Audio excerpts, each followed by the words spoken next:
Hi friends, JJD truck traveller welcome to back my channel friends. ఇవాళ వచ్చేసి organic బెల్లం ఎలా తయారు చేస్తున్నారో చూద్దాం పదండి ఫ్రెండ్స్.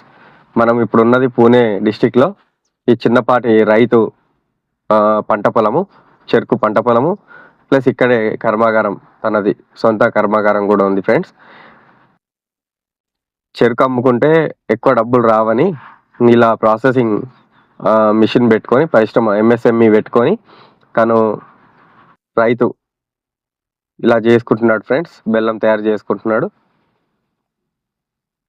ఫ్రెండ్స్. ఇక్కడే లోకల్ రైతులతోని కలెక్ట్ చేసుకున్న చెరుకుతో తీసుకొని మనకి మిషన్లో వేసి చూడొచ్చు. మనం 10 మంది ఇక్కడ వర్కర్స్ ఉన్నారు. వాళ్ళందరికీ రోజువారీగా పని కల్పిస్తూ తను కూడా బాగుపడుతున్నాడు. ఇక్కడ రైతులు, మహారాష్ట్ర రైతులు ఇలా ఉంటారు ఫ్రెండ్స్. పూణే డిస్టిక్లో ఇలాంటి పరిశ్రమలు చాలా ఉంటాయి ఫ్రెండ్స్. మనకి చాలా కనిపిస్తాయి. రైతన్నలు వాళ్ళ పొలాలలోనే పక్కనే పరిశ్రమలు కూడా పెట్టుకుంటారు. ఇది వచ్చేసి మనకి ఇలా ఆమె చూడండి వేస్తున్నారు కదా చెరుకు. అదంతా చెరుకు పిప్పి. ఇదంతా తీసిన తర్వాత ఆ పిప్పి మిగిలింది అనమాట. ఇది మిషన్, చెరుకు రసం తీసే మిషన్. అలా మిషన్లో వేసిన తర్వాత చెరుకు రసం తీసి ఇలా పైపు ద్వారా ఆ చెరుకు రసం మొత్తం ఇలా మనకి ఒక ఇనుప కడాయిలో వచ్చేస్తుంది ఫ్రెండ్స్. ఇక్కడ 3 నుంచి 4 కడాయిలు ఉన్నాయి. ఇలా రసం వచ్చింది.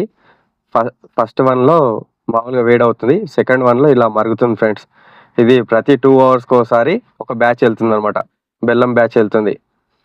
ఈ 3 కడాయిలలో కంటిన్యూగా మరుగుతూ ఉంటుంది ఫ్రెండ్స్ చెరుకు రసము. ఇప్పుడు చూడండి, ఒక బ్యాచ్ తయారు చేస్తున్నాడు అనమాట. ఫైనల్ బ్యాచ్ కోసము ఆ రసం అంతా, చెరుకు రసం సగం మరిగిన రసం ఇటు తీసుకుంటున్నాడు అనమాట లాస్ట్ ఫైనల్ కడాయిలో.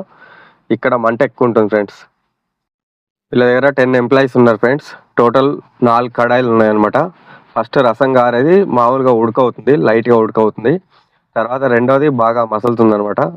4గో దాంట్లో వచ్చేసి ఫైనల్గా వచ్చే బెల్లమే 4గో దాంట్లో వస్తుంది ఫ్రెండ్స్. రోజుకి వచ్చేసి వీళ్ళ టర్న్ ఓవర్ 500 కేజీల నుంచి 1000 కేజీలు తీస్తారు ఫ్రెండ్స్ వీళ్ళు బెల్లము చెరుకు రసంలో నుంచి.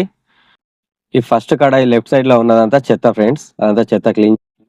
ఫైనల్గా మనకి బెల్లం తయారైపోయింది ఫ్రెండ్స్. అది తీస్తున్నాడు కదా, అది తీసి ఆ కడాయిలోంచి తీసి చల్లారుస్తాడు అనమాట. చల్లార్చిన తర్వాత మోల్స్లలో వేస్తారు. ఆ మోల్స్ కూడా ఎలా ఉంటాయో చూపిస్తాను. ఇదైతే ప్రాసెస్ 2 అవర్స్ పట్టింది. నా ముందరనే 2 అవర్స్ పట్టింది తీయడానికి. అలా బెల్లం పాకం అంతా దగ్గర అయ్యి తీయడానికి 2 అవర్స్ పట్టింది ఫ్రెండ్స్. ఇది ఫైనల్ బెల్లం అనమాట ఫ్రెండ్స్. ఫైనల్గా అయితే బెల్లము తయారైపోయింది.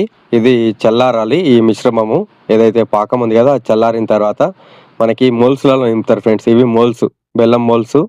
ఈ మోల్స్లలో నింపుతారు. ఈ 9 కేజీల మోల్స్ ఫ్రెండ్స్. ఇవి ఒక్కొక్కటి 9 కేజీలు బెల్లం అందులో స్టోర్ అవుతుంది అనమాట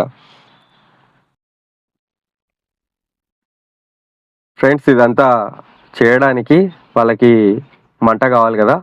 ఈ మన చెరుకు పిప్పి ఉంటుంది కదా, ఆ పిప్పి తీసి ఇలా చూడండి లోపల బట్టీలు ఉంటాయి అనమాట. తను కాళ్ళతో దోస్తున్నాడు, అలా బట్టీలు ఉంటాయి ఫ్రెండ్స్. చెరుకు తీసిన పిప్పి కూడా వాళ్ళు వేస్ట్ చేయకుండా దాన్ని కూడా మంటల్లో అంటే ఆరబెట్టి ఒక 2 నుంచి 3 రోజులు ఆరబెట్టి ఆ పిప్పిని మంటల కింద వాడుకుంటారు ఫ్రెండ్స్. అలా వాడుకొని మనకి బెల్లం తయారు చేస్తారు. ఇది చూడొచ్చు, మనం ఇప్పుడు పిప్పి తీస్తున్నాడు. ఇది పచ్చిది ఫ్రెండ్స్. ఈ చెరుకు రసం తీసిన తర్వాత మిగిలిన పిప్పి అనమాట. ఇదే వీళ్ళ బట్టి పొగగొట్టం. ఫైనల్గా అయితే బెల్లం తయారైపోయింది ఫ్రెండ్స్. ఇది ఫైనల్ ప్రోడక్ట్ అనమాట. ఇది ఆరడానికి వదిలేస్తారు అలాగా. ఇది ఇలా ప్యాక్ చేసి గోనె సంచుల్లో ప్యాక్ చేసి మార్కెటింగ్ చేస్తారు ఫ్రెండ్స్. ఇక్కడ లోకల్గా మార్కెటింగ్ వచ్చేసి 9 కేజీలు ఇది బరువు ఉంటుంది ఫ్రెండ్స్. ఇలా ఫైనల్గా రెడీ చేస్తాం ఫ్రెండ్స్. ఇది వచ్చేసి పిప్పి ఎలా ఆరబెడతానని నేను అన్నాను కదా, ఇది చూడండి ఇలా ఆరబెడతారు. 2 నుంచి 3 రోజులు కంటిన్యూగా తీసిన పిప్పి అంతా పచ్చిదనం పోయేదాకా ఆరబెడతారు ఫ్రెండ్స్. ఇలాంటి ఆదర్శమైన రైతులు, 10 మందికి అన్నం పెట్టే రైతులు ఇంకెంతో మంది కావాలని ఈ వీడియో ఇక్కడితో సమాప్తం ఫ్రెండ్స్. వీడియో నచ్చుంటే లైక్ చేయండి, కామెంట్ చేయండి, షేర్ చేయండి మీ ఫ్రెండ్స్కి. నా ఛానల్ సబ్స్క్రైబ్ చేసుకోండి.